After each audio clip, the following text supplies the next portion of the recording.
ጠንካራ የጤና ቁጥጥር ስርዓት በመፍጠር ደህንነቱንና ፈዋሽነቱ የተረጋገጠ የምግብ የመድኃኒትና የጤና አገልግሎት እየተሰጠ መሆኑን የጤና ሚኒስቴር አስታወቀ። በኢትዮጵያ የጤና ቁጥጥር ስርዓትን ማጠናከር የሚያስችል የባለድርሻ አካላት የምክክር መድረክ ተካሂደዋል። ኢብራሂም መሐመድ ተጨማሪ አለው።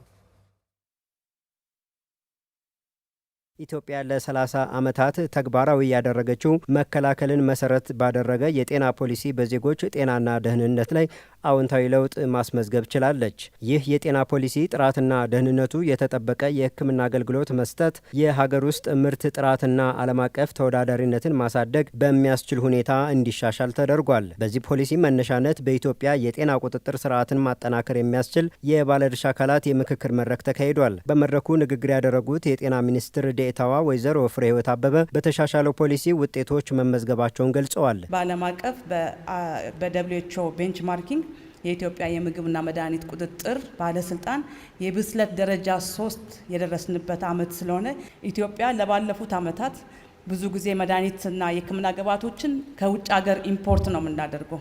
የዛሬ 3 ዓመት ወደ ኋላ ብናይ ኢትዮጵያ ከምትገዛው መድኃኒት 8% ያህል ነበር አገር ውስጥ የምናመርተው። በዚህ 2 ዓመት በሰራናቸው የፖሊሲ ለውጦች ቁጥጥር ምህዳሩን ማጠናከር፣ የውድድር ስርዓቱን ማጠናከር፣ የማክሮ ኢኮኖሚ ለውጡን ተጨምሮ በሀገር ውስጥ የምርት ድርሻ ዛሬ ላይ 60% በ2 ዓመት ውስጥ ወደ 60% እንዲያድግ ማድረግ መቻላችን ፖሊሲዎቻችን ወደ ተግባር መቀየር ወደ ውጤት መቀየር የቻልንበትም ዓመት ነበር። ጠንካራ የጤና ቁጥጥር ስርዓት ኢትዮጵያ በሜዲካል ቱሪዝም ተጠቃሚ የምትሆንበትን እድል የሚፈጥር መሆኑንም ሚኒስትር ዴኤታዋ ጠቁመዋል። ብዙ የአፍሪካ ሀገራት ወደ ተለያዩ ሀገራት ሕክምና ለመውሰድ የኢትዮጵያን አየር መንገድ ነው የሚጠቀሙት። ከሀገራቸው መጥቶ ኢትዮጵያ አየር መንገድ እዚሁ አርፎ ተመልሶ ሌላ ሀገር ለሕክምና ይሄዳሉ።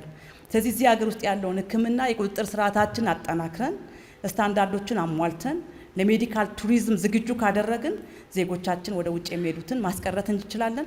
በአፍሪካ ደረጃ በአመት ከ$1 ሚሊዮን በላይ ለውጭ ሕክምና የሚሄደውን ማስቀረት የሚችል አቅም፣ ዝግጁነት በጤናው ሴክተሩ ብቻ ሳይሆን እንደ ሀገር በሙሉ በተለያዩ ዘርፎች ላይ የሚሰሩት ስራዎች በትስስር ወደ ውጤት የሚቀየሩ ስለሆነ በዚህ ትስስር ውስጥ ያሉ ምቹ ሁኔታዎችን ለመጠቀም በየደረጃ ያለው ሊደርሺፕ ድጋፍ፣ ክትትል እና ደግሞ በየደረጃ ያለው ፈጻሚ ውጤት እና የጋራ ርብርብ የሚያስፈልግ ስለሆነ እንደዚህ አይነት ውይይቶች ያስፈልጉን። በጤናው ዘርፍ ያለውን ቁጥጥር ለማጠናከር የተቋማትን ቅንጅታዊ ዲጂታል አሰራርና የህብረተሰቡን ተሳትፎ የሚጠይቅ መሆኑን የጤና ሚኒስትሯ ዶክተር መቅደስ ዳባ አስገንዝበዋል። በክልልና በተለያዩ ተቋማት የሚመደቡ በጀቶችን በተቻለ አቅም ለዚህ እንዲውሉ በማድረግ ስታንዳርዶችን ከመጠበቅ አንጻር ከመቼውም የበለጠ በሚቀጥሉት ወራት በተለይ ደግሞ ይህንን 5 ዓመት በምናደርጋቸው ኢንቨስትመንቶች ተባብረን እንድንሰራ ማሳሰብ እፈልጋለሁ። ህብረተሰባችን የምናስቀምጠው ስታንዳርድ ለህብረተሰባችን ለእናንተ የሚያስፈልግ ስለሆነ ሆስፒታሎችን፣ ጤና ተቋማትን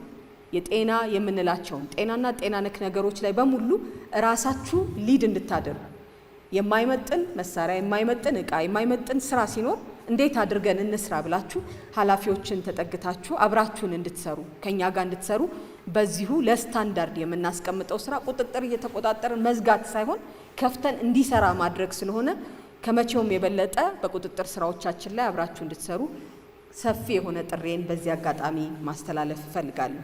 በምክክር መድረኩ የህዝብ ተወካዮችና የክልል ምክር ቤት አፈ ጉባኤዎች፣ የክልል ፕሬዝዳንቶች፣ የከፍተኛ ትምህርት ተቋማት ፕሬዝዳንቶችና የመንግስት የስራ ኃላፊዎች ተገኝተዋል።